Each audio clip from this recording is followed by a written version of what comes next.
नानाशास्त्रविचारेकनिपुनो सह धर्मसंस्थापकं लोकानां हितकारिणो त्रिभुवने महन्यो शरण्याकरो राधाकृष्णपदारविन्द्रभजना नन्देन मत्तालिकयो वन्दे रूपसनातनो रघुजुगो श्रीजीवगोपालको वन्दे रूपसनातनो रघुजुगो श्रीजीवगोपालको.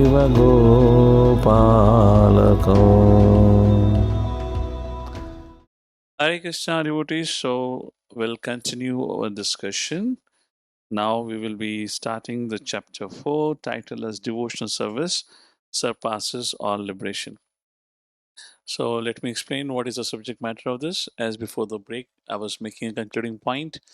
Srila Rupa Goswami, after describing and establishing how devotional service functions and how one takes to devotional service, how one advances in devotional service, and how one practices and qualifies to practice pure devotional service, he makes the concluding remark that to begin bhakti, there is no jnana vairagya required, just attraction. But to practice pure devotional service, vairagya is required of bhoga and bhukti and mukti. So he makes the concluding remark in the previous chapter that how bhukti and mukti, these are two witches or ghosts that continues to haunt for a long, long time. One can still deal with the ghost of bhukti because eventually one realizes that everything is futile after one has engaged and dried up his senses by engaging into sense gratification. Ultimately becomes frustrated. But mukti is something which is more difficult to give it up. Now, in this chapter, titled as Devotional Service Surpasses All Liberation, as I was making a concluding remark, Srila Rupa Goswami presents a critical analysis from scriptures that provides various reasons of how and why pure devotional service surpasses liberation, and that will inspire the devotees to reject all desires for bhukti and mukti. So this chapter comprises of many, many references, and then this chapter ends with one very interesting subject matter, and that is Vaikuntha Bhakti versus Vrindavan Bhakti. A very interesting subject matter. So let's take a look. I will little bit hop between the references and the subject matter. Otherwise, you might a little bit lose track with the references. So let's take a look. Let me at least start the presentation topic and then we'll take a look. So where is my presentation? Yes, here it is. Visible? So this would be lesson 9. Vraj Bhakti is the highest, wherein we'll be discussing chapter 4 and chapter 5. All right. So let's begin with first. What are the types of muktis described in the scriptures? Everyone, there are 5 types of muktis which are described. Salokya sarashti samipya sarupyaktam api uta diyamanam nagrahananti vinamassevanam janaha. Srimad Bhagavatam, 3rd Canto, 29th chapter, verse number 34. A pure devotee does not accept any kind of liberation. Oh, no liberation? That was a promise given to us. By bhakti, you can become mukt of all sufferings. And now you're telling no liberation? So there are 5 kinds of liberations: Salokya, Sarishti, Samipya, Sarupya, or Ekatvam. Even though they are offered by the Supreme Lord, but a devotee does not accept. A little bit of clue here why a devotee doesn't accept or why a devotee is not eager for it. What are these different liberation means? Let's take a look at it. Please go to the last page of chapter 4. We'll read from there. If you go the last page, which means the second last page, I mean to say. So last page, it ends. Prior to that, In the middle of the page, you will see there are 5 stages of liberation. You see that second paragraph? First, to become one with the Lord, that is ekatvam. To live on the same planets, salokya. To obtain the same bodily features as the Lord, that is Vaikuntha Mukti. To have the same opulences as the Lord, have the same features as Sarupya, like this, and to have the same opulences and to have constant association with the Lord. Out of these 5 liberated states, the one which is known as Sayujya or Ekatvam, as mentioned in this verse, merge in the existence of the God or the Lord, is the last to be accepted by a devotee. We'll come back to it. Let's come back to the presentation here again. A pure devotee does not accept these 5 kinds of spiritual existence, even if they are offered. Now, okay, what if we get a mukti of getting association of the Lord? What if we get a mukti of having the same opulences as the Lord, living on the same planet as the Lord, etc., etc.? The first point is somebody getting that opportunity does not necessarily mean after being an association of the Lord, he will serve the Lord. Like there are many people who want to be around spiritual master. There are many people who want to be around a senior leader just because they want to be in a frame of a photo so that they'll get some benefit because they're closely connected to an advanced devotee. So, like that, one point is explained. Let's take a look at it. He certainly does not hanker after material benefits, which are all insignificant in comparison with spiritual benefits. When Prahlad Maharaj was offered some material benefits, he stated, "My Lord, I have seen that my father achieved all kinds of material benefits.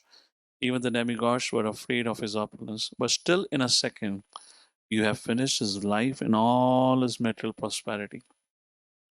For a devotee, there is no question of desiring any material or spiritual prosperity. He simply aspires to serve the Lord. That is his highest happiness."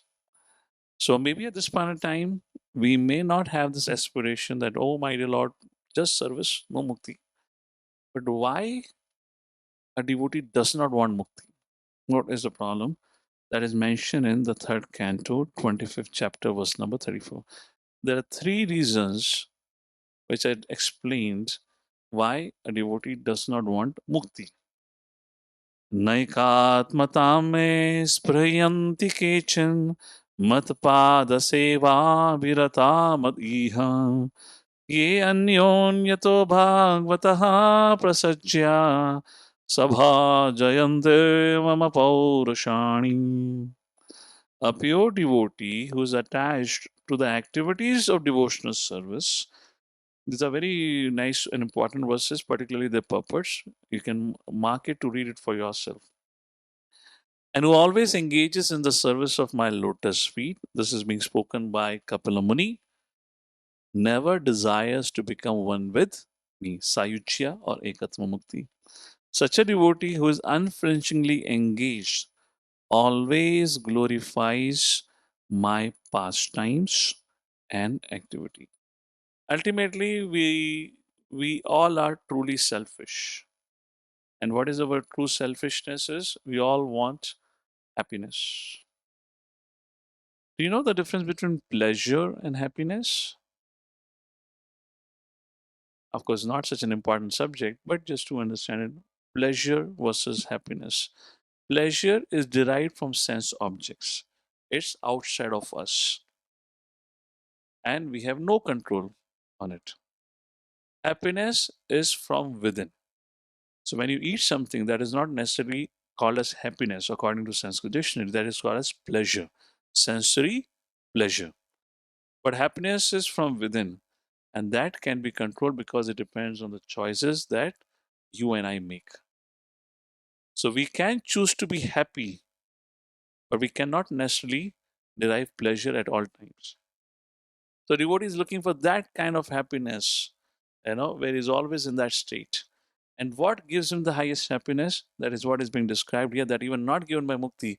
First is the devotional service. Opportunity to serve the Lord is the greatest satisfaction for a devotee. Second, he has an opportunity to hear and glorify the Lord's pastime. So there are 3 things that this verse says. First, what it means, there is no happiness without seva. If there is no seva, there cannot be any happiness, which means in Brahman, there is no seva opportunity, therefore, devotee rejects Brahman realization like that. Second, which is from not here, from Srimad Bhagavatam, first canto, 10th verse, um, um, first canto, 10th chapter actually mentions that there is no experience of Lord's beauty. Because when you are serving the Lord, then you can experience Lord's beauty. So there's no experience. And third, there's no opportunity to relish Lord's sweet pastimes. So because of these three things, no opportunity for seva, no experience of Lord's beauty, and no opportunity to relish Krishna's pastime. Therefore, a devotee is not interested in any of the mukti like this. And now, rest of the chapter, if you take a look at it from the first paragraphs, gives different reasons as spoken and expressed by different devotees of the Lord why they don't want liberation. And it begins with first reference of Prithu Maharaj. I may not go in all the references, you can read it for yourself. I will explain few, and presentation is available where all the references are given. You can refer to that. Fourth canto, 20th chapter, verse number 24 is the first reference mentioned in the first paragraph here. And Prabhupada says, what is this reference about?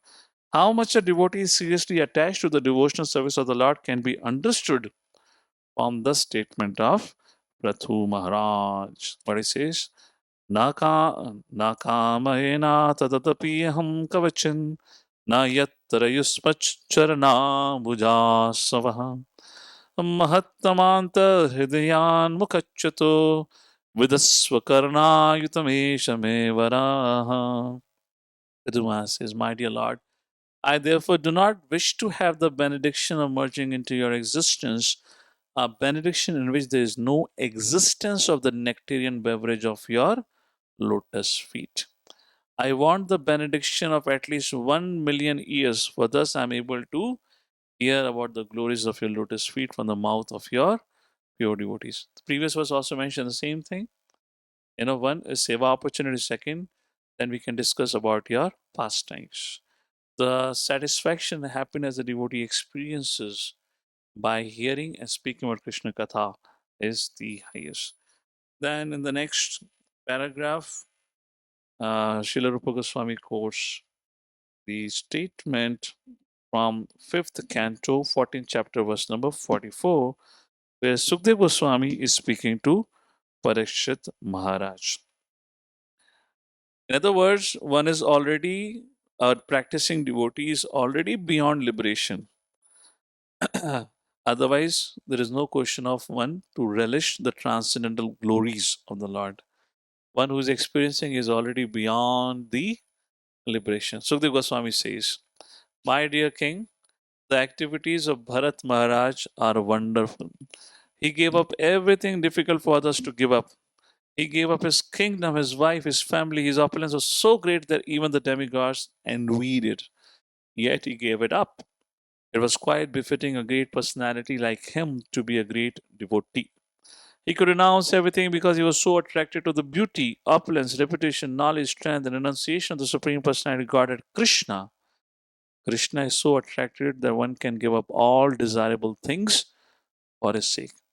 Indeed, even liberation is considered insignificant for those whose minds are attracted to the loving service of the Lord. Those who engage in the service of the Lord, for them everything else is insignificant. Like this, there is a beautiful statement that how those who are engaged in the living service of the Lord, for them all benedictions are insignificant if a benediction given by the Lord takes them away from the opportunity to serve Him or hear about Him. For that, everything else is considered insignificant. Famous verse from Srimad Bhagavatam 6th canto spoken by Vritasur. Nanakapristham nachaparamishtyam न सर्वभौमं न रसाधिपत्यं न योगसिद्धिरपुनर्भवं वा समञ्जसत्वा विरहय्यकाङ्क्षसे. This is the next paragraph. O my Lord, source of all opportunities, I do not desire to enjoy Indravaloka, the heavenly planets, or the planet where Lord Brahma resides, nor do I want to be the supreme ruler of all earthly planets or the lower planetary system. Rasadipatyam. I do not desire na yoga siddhi to be master of all mystic powers, nor do I want apunarbhavam, which means moksha.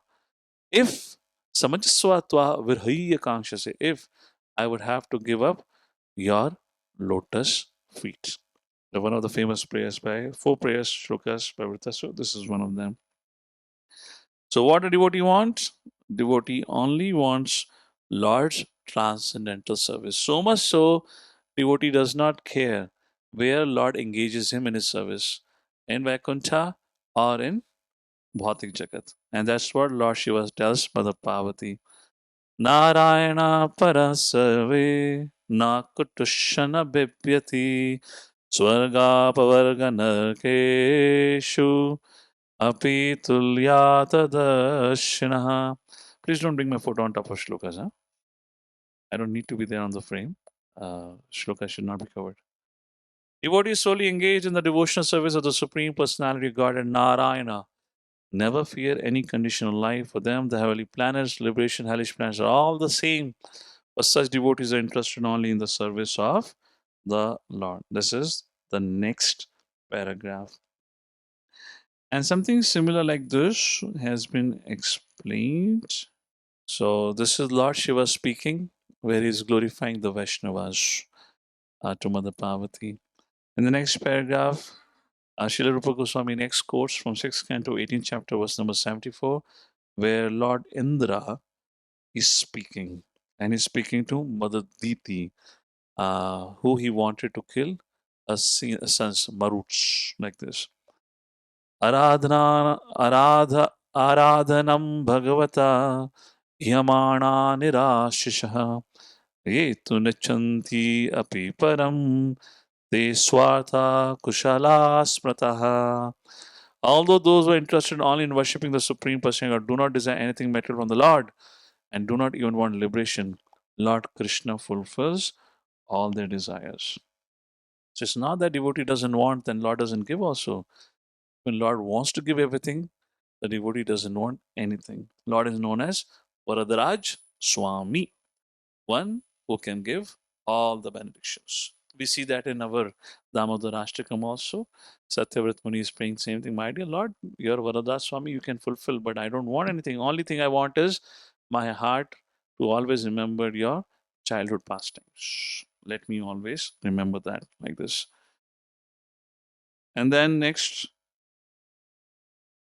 Prahlad Maharaj from the seventh canto, he says, Tushte च तत्र किम् अलभयम् अनन्त आद्ये किं ते गुणाव्यतिकरादिह ये स्वसिद्धः धर्मादयः किं न गुणेन च काङ्क्षितेन सारं जुषाचरणयो उपगया यतां नः. Prahlad Maharaj says, nothing is unobtainable for devotees who have satisfied the Supreme Personality, who is the cause of all causes. The Lord is a reservoir of unlimited spiritual qualities. For devotees, therefore, who are transcendental to the modes of material nature, what is the use of following the principles of dharma, artha, kama, moksha, which are automatically obtainable under the influence of modes of material nature? Why struggle for it? We devotees always glorify the lotus feet of the Lord. Therefore, we need not ask for anything in terms of dharma, kama, artha, moksha. You see how what a high level of faith? If I just serve the Lord, everything else will be taken care. We were discussing in Kanishta Madhyamatama. Like this, there are many wonderful references. All of you can please read it by yourself. This is a homework. Uh, I have mentioned and included all those references along with Sanskrit in the presentation, which will be available to all of you on your student portal. Fine. Let's move forward towards close to the end of chapter. So Srila Rupa Goswami quotes many, many verses. Please go to the presentation. Many, many verses. I'm just going to quickly show you. And then he concludes his discussion with one very famous verse. If I ask you, uh, if in case you remember a verse or you remember any reference of any discussion from scriptures, which says that how bhakti even attracts those who are already liberated. If Bhakti can attract those who are liberated, which means bhakti has to be greater than, right? Which means bhakti surpasses liberation. So what would be that verse? Anyone? Anyone online would remember what that could be the verse of discussion? We had been discussing that in our teachings of Lord Chaitanya, Madhya Lila, the chapter, where just the meaning of that shloka were described by Sri Chaitanya Mahaprabhu in 64 ways. अभी तो इतना ज़्यादा clue हो गया, और क्या चाहिए? So that verse is nothing but the famous verse which is mentioned in the first canto of Srimad Bhagavatam. I didn't quote that verse here. Napam Vishnu Vaikuntha. ये तो वैकुंठा की बात आ गई. Okay. Anyways, look like I forgot that verse only. I'll take out the presentation. It is Atmaramas Chamanyo Nirgrantha Api Urukrame. Those who are liberated, they are attracted towards Urukrame, the supreme personality of Godhead. So this is first canto, 7th chapter, verse number 10. This is what it is mentioned here. So this is second last page in your book. In this Atmaram verse, did you find it? Anyone online would like to read? In this Atmarama verse, that is the second last page of this chapter. Hare Krishna Prabhuji. Yes, go ahead. Another passage which is very important is in Srimad Bhagavatam, first canto, chapter 7th chapter, verse 10, and is called the Atmarama verse. In this Atmarama verse, it is stated that even those who are completely liberated from material contamination are attracted by the transcendental qualities of Lord Krishna. The purport of this verse is that a liberated soul has absolutely no desire at all for material enjoyment, material desires, yet still he is irresistibly attracted by the desire to care and understand the pastimes of the Lord. We may therefore conclude that the glories and pastimes of the Lord are not material. Otherwise, how could the liberated persons known as Atmaramas be attracted by such pastimes? That is the important point in this verse. Hare Krishna. So with this particular discussion, how devotional service surpasses liberation, is completed. Then we read the next paragraph in the beginning of our discussion. There are 5 stages of liberation. We didn't read the whole paragraph, so we're going to read it completely now. So after in the next paragraph, the 5 points are mentioned.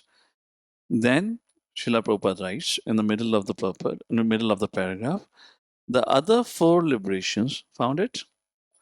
Although not desired by devotees, still are not against the devotional ideals. There's some very beautiful point going to come now.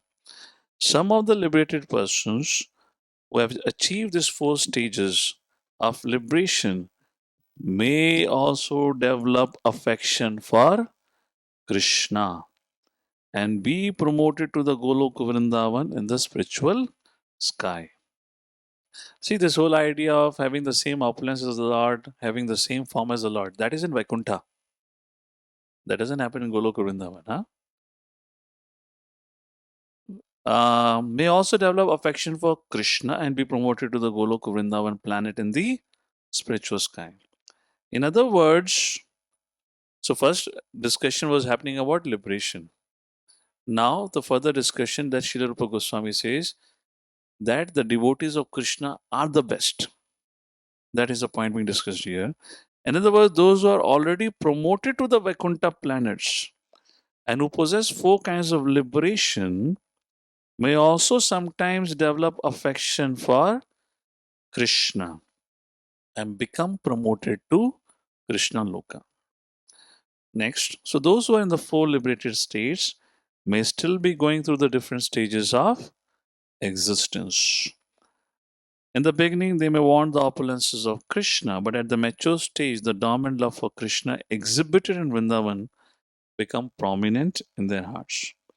As such, the pure devotees never accept the liberation of Sayuja, merging to become one, though sometimes they may accept as favorable the other 4 liberated states. Now, out of many kinds of devotees of the Supreme Personality of Godhead, The one who is attracted to the original form of the Lord Krishna in Vrindavan is considered to be the foremost. First class devotee. Such a devotee is never attracted by the opulences of Vaikuntha or even of Dwarka, the royal city where Krishna ruled. The conclusion of Srila Rupa Goswami is that the devotees who are attracted by the pastimes of the Lord in Gokula or Vrindavan are topmost devotees. A devotee who is attracted to a particular form of the Lord does not wish to redirect his devotion to other forms. This is contradiction here now. That's where this discussion becomes very interesting. So, first it is said, if you take a look at it, those who are in Vaikuntha, they may develop a desire to go to Krishna Loka. Right? That is the previous paragraph. The last paragraph says the devotee who is attached to a particular form of the Lord does not wish to redirect his devotion to other forms.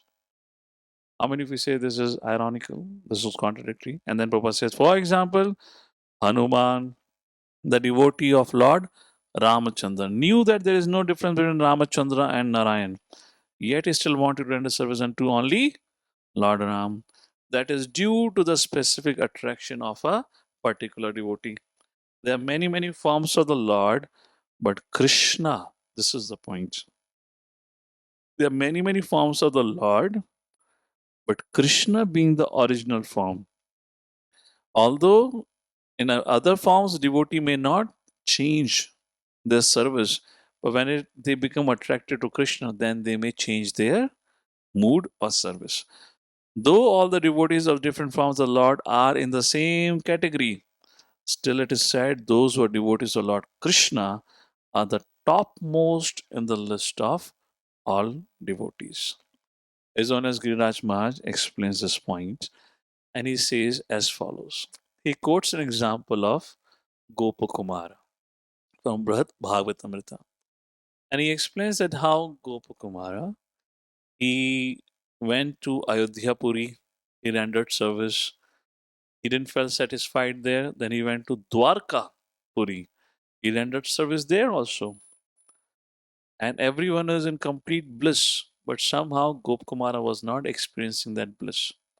Everyone wanted him to experience what everyone else was experiencing in the service of Krishna. But Gopkumara wasn't experiencing. And Narad Muni and Uddhava, being very mature and advanced, experienced individuals, could understand very clearly that Gopakumara is not content. So it is mentioned by Srila Sanatana Goswami that how they approached Gopakumara and asked him, are you not happy? Are you not satisfied? In the beginning, Gopakumara hesitated and then Gopakumara revealed his heart. He said, it's not that there is anything missing here, but what can I do? I'm always remembering Govardhan. I'm always remembering Yamuna. I'm always remembering Lord Cowherd pastimes. I don't feel satisfied anywhere unless I experience, despite being in Dwarka, being with Krishna, the same Krishna who's a Gwala in Vrindavan, I still long for that. So then Narad Muni said, well, because you are attracted to that, you have to aspire and aim for that.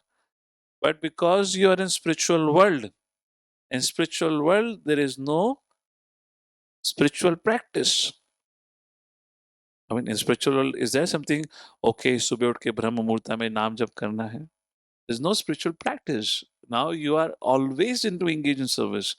So now if you have to advance yourself into that mood, Nadvani says, go back to Vrindavan, which means the earthly Vrindavan. Take shelter of Ragatmika Bhakta and under their guidance, cultivate that mood and then you will be awarded. So Gopkumara turns out to be a Gwala, a cowherd boy, and he was very attracted to that mood of service only. And for that, he could not be satisfied even in Dwarka or Ayodhya Puri. Chalo, Ayodhyapuri is Lord Ram, Dwarka is Krishna himself. Like that, an example is given how Krishna's service or direct service to Krishna or the devotees of Krishna are considered to be the highest. Another example comes from Chaitanya Leela, a conversation between Chaitanya Mahaprabhu and Venkata Bhatt. Sri Sampada, they have an understanding that how Vishnu or Narayan is the highest form. And from Narayan, Krishna has come. Lakshmi, Narayan, they should be worshipped. They are the most worshipable. So that is a mood presented by Venkata Bhatt to Sri Chaitanya Mahaprabhu. However, Sri Chaitanya Mahaprabhu did not say anything, knowing their firm conviction. But because Sri Chaitanya Mahaprabhu stayed almost close to 4 months, Chaturmas time at his home, after developing friendship, one day Chaitanya Mahaprabhu asked a question to Venkata Bhatt. It's a very beautiful discussion. We could read from Chaitanya Charitamrita also, but I'll summarize here. Comes in Madhya Leela. Chaitanya Mahaprabhu asked, Hey Venkata Bhatt, no doubt the worship of Lakshmi Narayan is the highest and topmost. But I have a question to you. If Lakshmi Narayan worship is the highest, then why does scripture mentions an incident where Lakshmi was attracted by Krishna's Raslila pastimes and she wanted to enter into the pastime and she was not given entry? How do you explain this? And this really bolds Venkata Bhatt. And he said, My dear Lord, I don't know. You are the Supreme Personality of Godhead. You only answer. You help me understand what is the real idea behind it. And then Sri Chaitanya Mahaprabhu explained, Srimati, or let's say Lakshmi, trying to desire to enter pastime is not a violation of her chastity towards Narayan. Why? Because she is a manifestation of Srimati Radharani. And that getting attracted to Krishna, who is the original soul, just makes complete sense. But this point highlights that Krishna's Leelas are more exciting, more enthralling, that even somebody who is as close to Narayan as Lakshmi may want to leave the service of Narayan and take a break and go to Krishna's Raslila, which means that is the highest. Like this, there are many examples are given, and this is how Srila Rupa Goswami is explaining that how the worship of Krishna in Vrindavan and its devotees are the highest. Coming to the contradiction, the devotees do not want to change their service. What is the point about it? Those who are engaged in service of Krishna, they do not want to change because that's their perfection. Like Gopakumara always meditated, always remembered Govardhan, Yamuna, and cowherd pastime, so he was attracted to it. But others can do it. They may get attracted to Krishna's pastime. Yet there are examples of other devotees who are completely firmed in their seva to their respective deity, like Hanumanji to Lord Ram, like Anupam, the younger brother of Rupa Sanatan to Lord Ram, like Murari Gupta, who despite Chaitanya Mahaprabhu's personal presence, personal association, he himself said, My dear Lord, I cannot chant Krishna's name. Even I chant Krishna, only Rama comes out. I'm completely devoted. So these are the also cases, and there are also cases available where devotees move, just like Mother Lakshmi wanted to have entry into the pastime of Krishna. Like this, Vaikuntha Bhakti or Vraj Bhakti is described. One last point here about Vaikuntha Bhakti and the Vraj Bhakti. So Vaikuntha Bhakti, you can attain these kind of liberations which are mentioned here. Samipya, Sarishti, Salokya, etc. What is required to enter Goloka Vrindavan? And that is what Bhakti Rasamrita Sindhu very clearly mentions. By the practice of Vaidhi Sadhana Bhakti, one can attain the moksha or liberation of entering Vaikuntha. But by what, only what, one can enter into Goloka Vrindavan? What is that? I'm not sure if you have technically discussed this, but I believe I had given a hint last time. What is that by which one can enter Vrindavan? Why was Lakshmi not given access to Vrindavan? Because she was not, and your answer lies there only. Maybe I don't want to give that answer, but let's hear from anyone. Any idea? How do we enter Vrindavan? So, okay. So Mother Lakshmi didn't give us was not given the access to Vrindavan pastime because she was not willing to follow the Brajavasis. There is a particular mood which is there. She had to become a gopi. She had to become a cowherd lady, serve the cows. But because she is Lakshmi, the most opulent, so she couldn't take that role. Therefore, Srila Rupa Goswami described Raganuga Bhakti. Vaidhi Sadhana Bhakti can take you up to the Vaikuntha, but Raganuga Bhakti being practiced under Ragatmika Bhakti, which where you're trained under the rules and regulations of Vrindavan, can take us back home, back to God in terms of Goloka Vrindavan. That's the subject matter here. All right. Anyone has any comments or questions on the subject matter? Otherwise, we'll give a quick overview of fifth chapter also. Yes, Agnil Prabhu, go ahead. Hare Hare Krishna, Krishna. dear devotees, those of you not sure if your camera is on and off, those particularly off, I can only wish you all the best with understanding nectar devotion. If in case you are engaged in multitasking, this is not the subject for multitasking. God only knows what you will capture from here. Yes, go ahead. Hare Krishna, Prabhuji. Two questions, one from this chapter and one from previous. I'll begin from the previous chapter. Prabhuji, Maitreya Muni would be coming into any of the categories, the four categories of the Sukritinas would be from that. Categories of? The four Sukritinas, Chaturvida Bhajante Mam Jana Sukritina Arjuna. Artho Why? Jigyasa. I'm just asking, I don't know if he falls into any category. I'm just wanting to know. Maitreya Muni. Maitreya Muni. I mean, after having the blessing of Lord Shri Krishna through association of Uddhava, he was elevated to the platform of pure devotion, pure devotee. Okay. Because Before. Uddhava met Lord Shri Krishna, and when the discussion was going on, then Maitri Muni also came there. Yeah. And then he heard all the conversation. Therefore, Uddhava said, whatever I've heard, Maitri Muni also heard, and he's my senior. So please go to him. He directed Vidurji to go to Maitri Muni. So he had classified. Prior to that, he was not in that category of pure devotee, but pious. I don't know if you're going to define there over there. There is no reference like that mentioned about him. What else? From this chapter, you mentioned about Gopakumar, how he was not satisfied even after going to Ayodhya and Dwarka. So, do we have any other example like that who wanted to cultivate, I mean, who wasn't satisfied attaining one of the other places, I mean, like Ayodhya, Dwarka, Vaikuntha, and wanted to go to So, one Golokanda? example is not sufficient. Yeah, I just wanted to know if there are any other examples. This is the one book, Brihad Bhagavatamrita, which talks about journey of a living entity from this world back home, back to Godhead. And there is no any some specific example. We come across many examples in Srimad Bhagavatam, Dhruva Maharaj, etc., going back, but their destination has not been discussed much. Was it Vaikuntha or Goloka Vrindavan? Maybe because it's been discussed among masses, there are many sages were sitting, so maybe those details were not shared. But now, when you have scriptures written by acharyas, particularly for devotees like Brihad Bhagavatamrita or other scriptures, there they have particularly mentioned things like this. This is what it is. This is one pastime or incident that mentions of like this. Another comes in conversation Chaitanya Mahaprabhu and Venkata Bhatt, where we get to know about this incident that even Mother Lakshmi wanted to enter the Rasila pastime.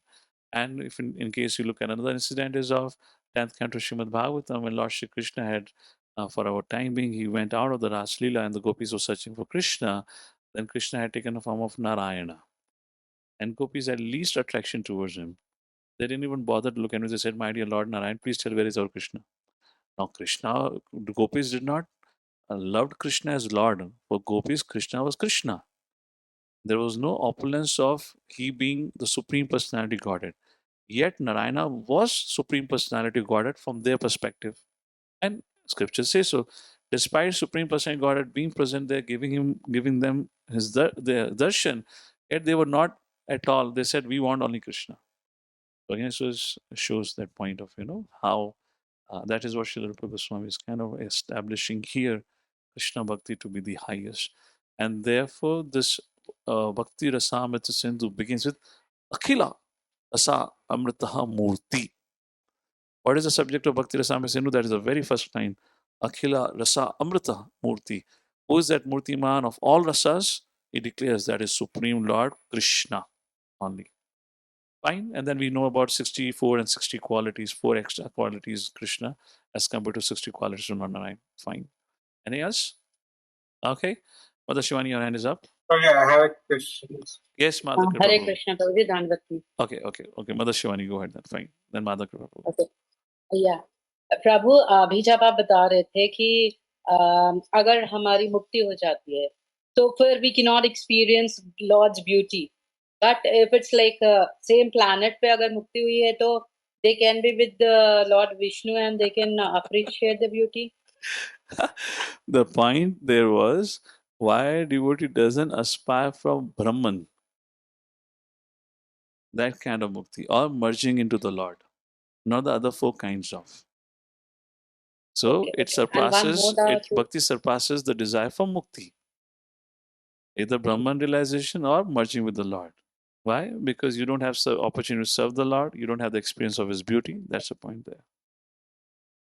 Yes. Okay. And प्रभु एक और doubt है, can I ask? Yes, go ahead. या प्रभु और जब हम ज्ञान की बात करते हैं तो बोलते हैं ना भक्ति के लिए ज्ञान काम नहीं आता, ज्ञान कर्माद्यनावृता. No, मतलब that jnana is monistic knowledge, not bhakti jnana. You need okay, bhakti so jnana. whatever scriptural knowledge is like because that only builds our faith. Yeah, that jnana is not bhakti jnana. Bhakti jnana you need. Without bhakti jnana, you will not have faith. And without faith, how can you advance in bhakti? Bhakti is not mere subject matter of sentiments. Bhakti has sentiments, but it doesn't function only on sentiments. Yes. Sentiments cultivated on the strength of faith is what qualifies it to be a bhakti. Yes. Otherwise, those who are not even chanting 60, not doing anything, they can be greater bhaktas than us. Because while doing worship, they cry. In the night, they get dream of Krishna. So many things happen with our people in this country. Oh, so that will qualify. That's not bhakti in that way. Fine. Madhav Kripa Prabhu. Yeah. So, Prabhuji, we see that many demons who are killed by Krishna, they also get moksha. Different kind of moksha is there, right? Everyone. I think, Yes. yeah. Typically, we see that they get Sahaja Mukti or merging into Lord. No. So, is it like saying, not many. It was only for okay, Shishupal. It was for handful, and Mhm. acharyas have given exact reasons why it happened for them. It was for Mhm. Shishupal, whose soul merged into the Lord. Not for everyone. A very handful people who had that. And it was Okay. because of their, great envy. Point is, if you're killed by the Lord, you become delivered. But because of Mm. their so much inimical behavior, they were not given the opportunities of higher, better opportunities. So among all the 5, Sayuja is the least and the worst.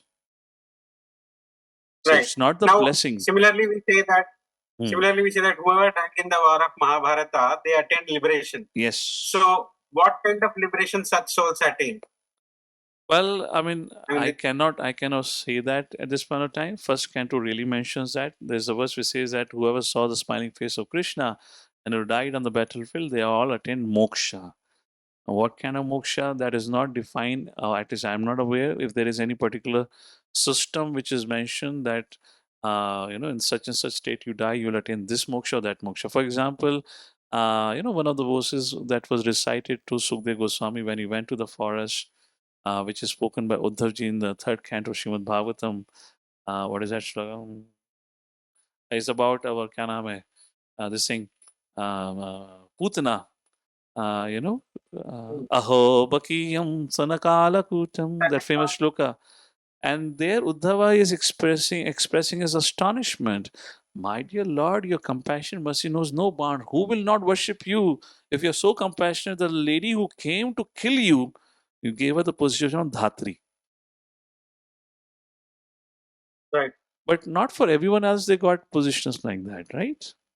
So this is, I believe, a prerogative entirely of the Lord, because Lord cannot be put into a box. In this situation, you do like this. Otherwise, what's the meaning of Swarat? And maybe therefore there is no exact system mentioned in what situation who gets what moksha.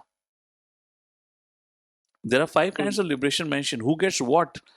Maybe it depends on with what mood you are approaching.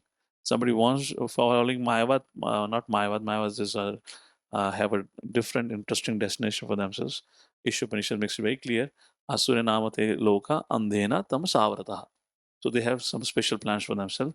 But impersonalists, they merge. But for those who are serving the Lord with different intentions, Lord bestows. I have not come across any reference, at least with my limited understanding, where such and such situation you will get such and such thing. Yes, in what situation you can get Golok Vrindavan and what not you can get, that is described. It is only possible if you practice, come to the stage of Raghunath Bhakti, following under the footsteps of Raghunathmika Bhaktas, then you can reach to that level. Generic things are described in that regard, as per my knowledge goes. Oh. Fine. All right. So let's take a look at chapter 5. At least I can do a little introduction to it and then we'll move forward. So, chapter 4 completes with this discussion, and chapter 5 is the subject matter of the purity of devotional service. Let me see if I have my presentation and does it have anything about it. Vaikuntha of Krishna Loka, we discuss about the Lord out of many thousands, the purity of devotional service. This is a recap. Chapter 3 and 4, chapter 5. The chapter 3 and 4 talk about eligibility of devotional service. One is attraction, and to practice any path of self-realization, one must have great deal of preliminary qualifications. The point is, to practice bhakti, to take to bhakti, you just need attraction. But to take to any other path of spirituality, it depends a lot on your birth and performance of Vedic duties of Varnashrama Dharma.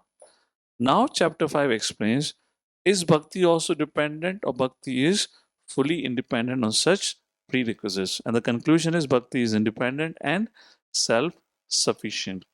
Title as purity of devotion service. For example, Jnana Yoga, need of peaceful, renounced disposition and highly developed intellect. Somebody who's detached, who have become purified enough from the desire of engaging in fruitive work or being attached to the type of work. Then he comes to the stage where mind has become purified enough where he doesn't depend on externals. Ashtanga Yoga, what is a prerequisite? Rigid prerequisite that one should be a sannyasi. Your practice of Ashtanga Yoga begins with renunciation. No dealings with family members ever again. Banned for rest of the life. Then Karma Kand. Not then.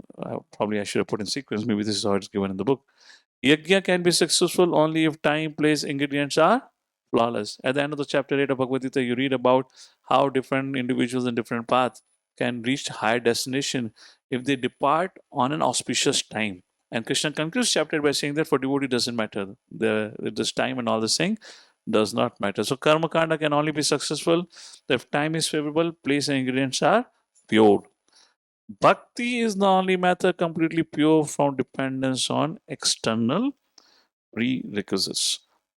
This is your subject matter of the first paragraph, I believe. No, not the first paragraph, later on. Prabhupada gives an example of Nityananda Vamsa. We'll take control. You can read it out. I'll explain the concepts. You can read it out. Therefore, Srila Prabhupada titles this chapter The Purity of Devotional Service. Bhakti's independence from the necessity of pious worth. Bhakti Yoga, however, is very powerful. One need not wait for a pious birth before he can begin and perfect pure devotional service. On the contrary, by practicing devotional service, one becomes pious. Any examples? Who didn't have a pious birth, but by practice of devotional service, they became pious?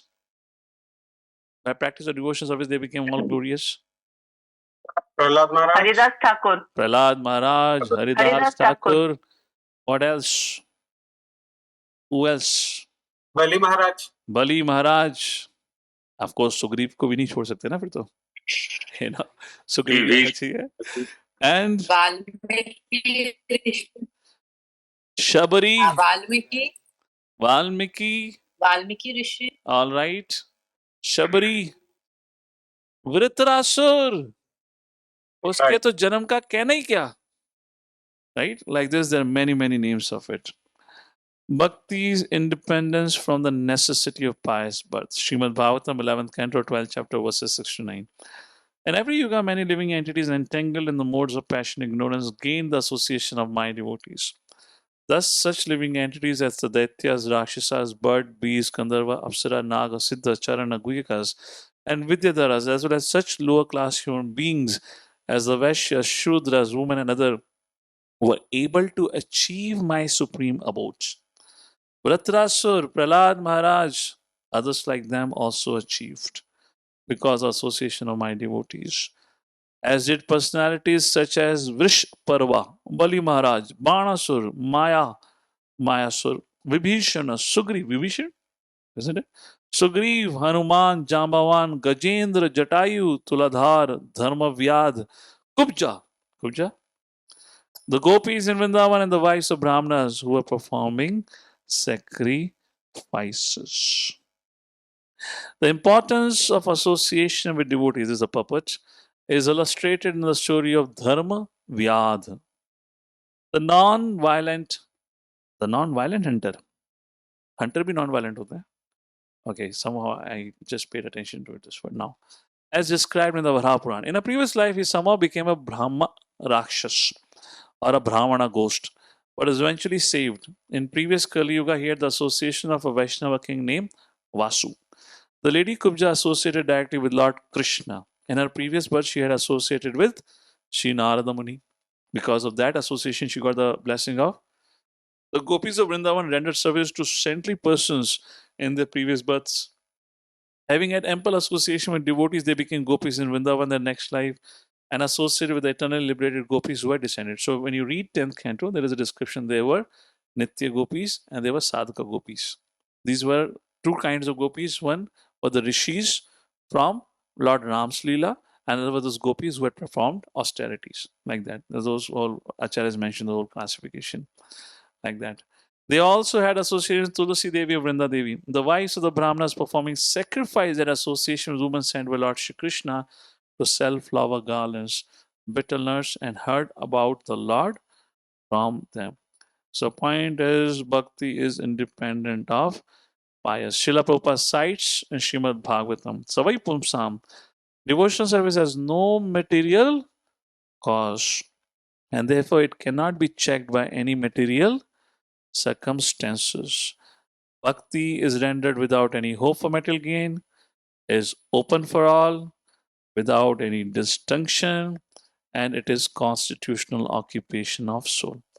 What does it mean that bhakti is independent from the necessity of pious birth? Which means prematurely we should not judge he or she can ever become bhakta or not. How many of you have come across examples in your own personal life or have you seen around who you thought when you saw them, ये कभी बात नहीं बनेगा, no hopes, or बनेगी, no hopes. But eventually that person only went on to become maybe a better devotee than what we could become. Have you ever had that experience? And we would have had our own parameters to look at individuals, to judge them, evaluate them. So that's the point. Let's go to the second paragraph of the book, The Reality of Devotion Service. Prabhupada gives an historical example. Somebody would like to read? Second paragraph. Please raise your hand. Allow me to call your name so everyone gets fair chance. Chaitanya Bhagwan Prabhu, go ahead. I don't know, you were trying to unmute or you were trying to say something. You came closer to the screen. Prabhu, if you can just tell the first line, then I can start. Second paragraph, that's it. Second paragraph of the first Yes, page. In the Middle Ages. Middle Ages, Yes, from please there. read. Yes. In the Middle Ages, after the disappearance of Lord Chaitanya's great associate Lord Nityananda, a class of priestly persons claimed to be in the descendants of Nityananda, calling themselves the Goswami's caste. They further claimed that the practice and spreading of devotional service belonged only to their particular class, which was known as Nityananda Vamsha. In this way, they exercised their artificial power for some time, until Srila Bhakti Siddhanta Saraswati Thakur, the powerful Acharya of the Gaudiya Vaishnava Sampradaya, completely smashed their idea. There was a great hard struggle for some time, but it was turned out successfully, and it is now correctly and practically established that devotional service is not restricted to a particular class of men. Besides that, anyone who is engaged in devotional service is already at the status of being a high class Brahmana. So, Srila Bhakti Siddhanta Saraswati Thakur's struggle for this movement has come out successful. You all would have heard of many incidences and histories from the past, like Narottam Das Thakur, his resurgence, or how he came back to life again when he had departed, just because Brahmanas were, criticizing him and just to show them favor. Just like Bimla Prasad, on behalf of his father, went to attend a Samaj or Sabha where he had to speak on the subject matter of Brahmanas versus Vaishnava. And for the first half of the presentation, he was glorifying Brahmanas. And then he said, every Vaishnava by default is a Brahmana. And it was such a popular speech, such a popular speech. He was just a teenager, Bimla Prasad.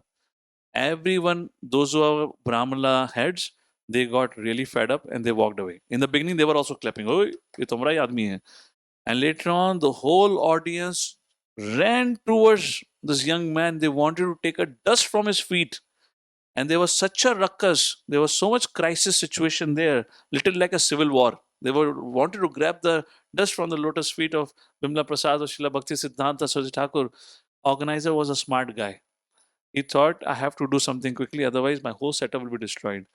He brought a tub full of water, put Bhakti Siddhanta or Bimla Prasad's feet into it, and then sprinkle that water.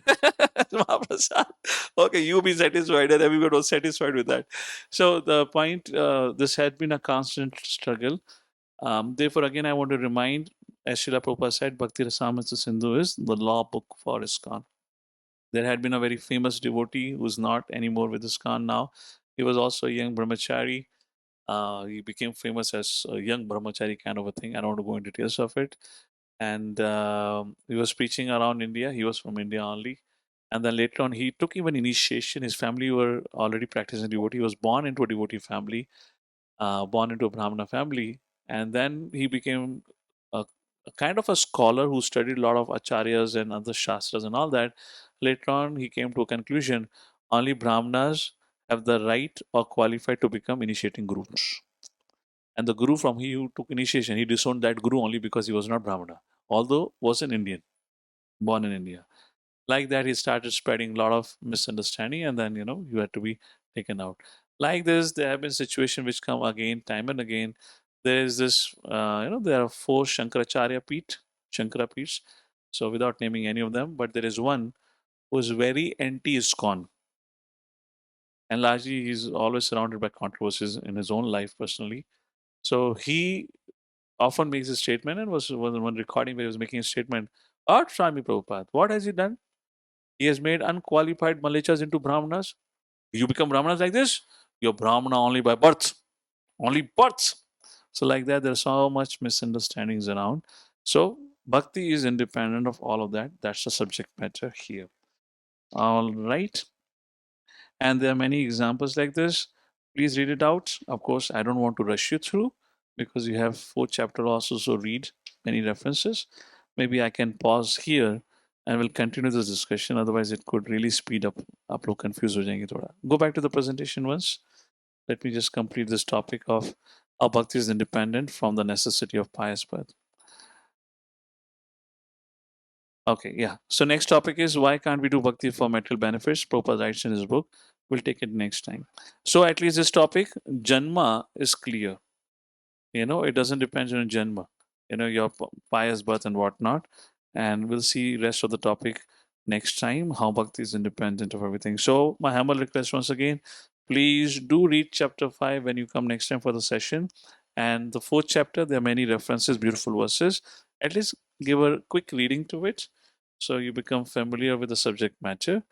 And before we conclude, if anyone has many concluding points, maybe I can just summarize what we discussed in the second part of our discussion today, which was lesson number 8, I believe, or 9. 9 probably. 9 lesson. So there we talked about how bhakti surpasses even desire for mukti. Those who are practicing pure devotional service, they even don't pay attention to the desire for mukti.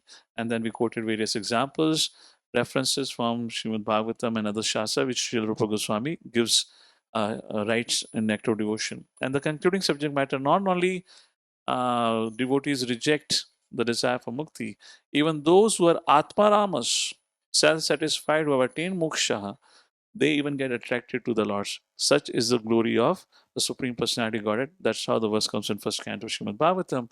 And then the next subject after that was, all right, even Atmaramas get attracted, but there are 5 kinds of mukti.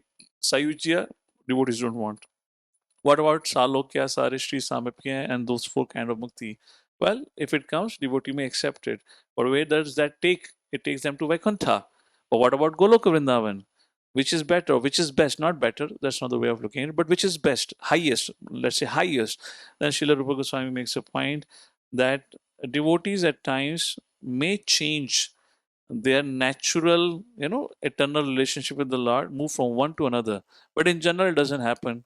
But it happens also. And then we gave an example of Gopakumar, although being Dwarka, serving the Lord, he was not still not satisfied being around with Krishna because he was attracted in a particular mood or attitude of service as a Gwala. He was a coward boy. He was attracted to that. He was always remembering Govardhan and Yamuna. That's the reason Nadmani Uddhava sent him back to earth, practice, and go back. And we saw an example of somebody who was fixated in her service eternally as Lakshmi, who is always by the side of Lord Narayan, who's on the chest of Lord Narayan. She wanted to go and take part in Lord Shri Krishna's pastime. So we have examples where somebody is already fixated but want to experience. But that is only towards going from Vaikuntha to Goloka Vrindavan, not Goloka Vrindavan to Vaikuntha. That example is not there. Through this analysis, Srila Rupa Goswami declares that Krishna's bhakti and the devotees of Krishna are the highest. So that was our idea, and then we conclude with how can you enter Goloka Vrindavan?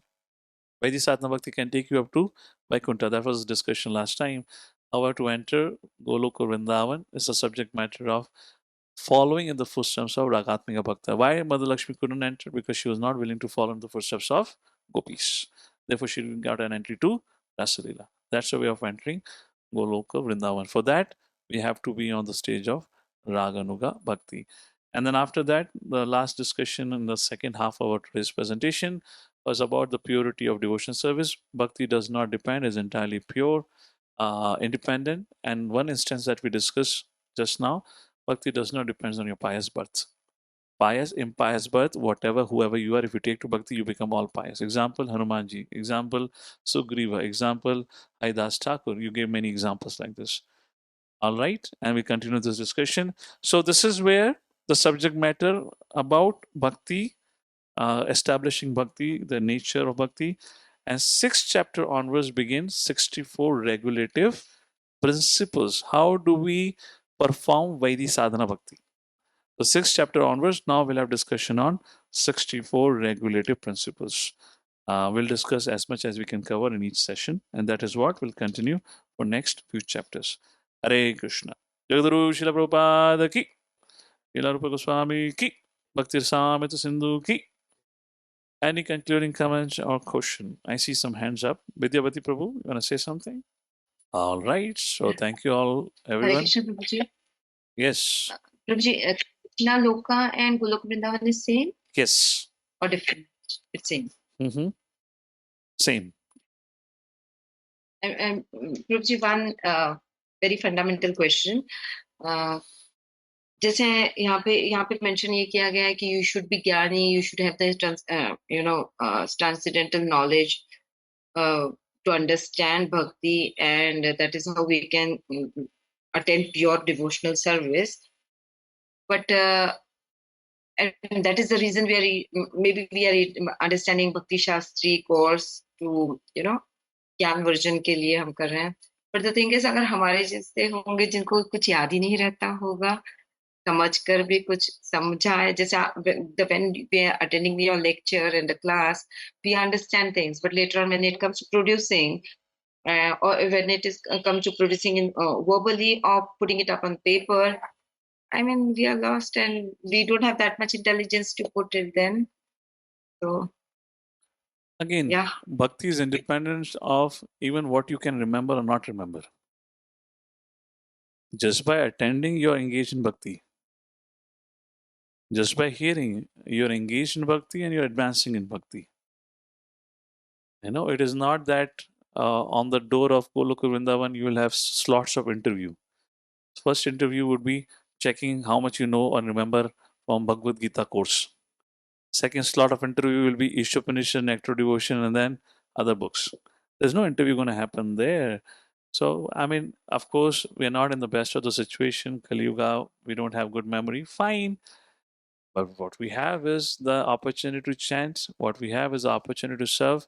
So it's not important that we should be able to memorize things. What important is when we understand things, we act accordingly. What important is our service attitude changes and improves for good.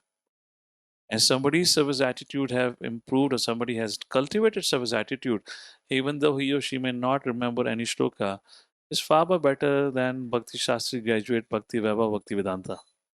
Because the whole study brings you to this understanding that serve Krishna, serve Vaishnavas. Which can only happen when you have proper understanding, proper faith. Then only you will serve. When you have proper faith in the objective that Krishna is pleased when we serve his devotees. That is far better than somebody being able to memorize many shlokas. This is all based on your karmic account. Whatever your ability to remember and recall, that depends on your karma, that what we have done. We are just reaping the results of this body. Now it's not because we have become a bhakta, so our body will change. Body तो वही रहेगी ना. जो भी karmic account के लेकर संग आए थे, now we're going to use that body. So it doesn't matter. Okay? Yes, Guruji. Transformation is important. Yes. Hare Krishna. Thank you very much, everyone. you. Hare Krishna.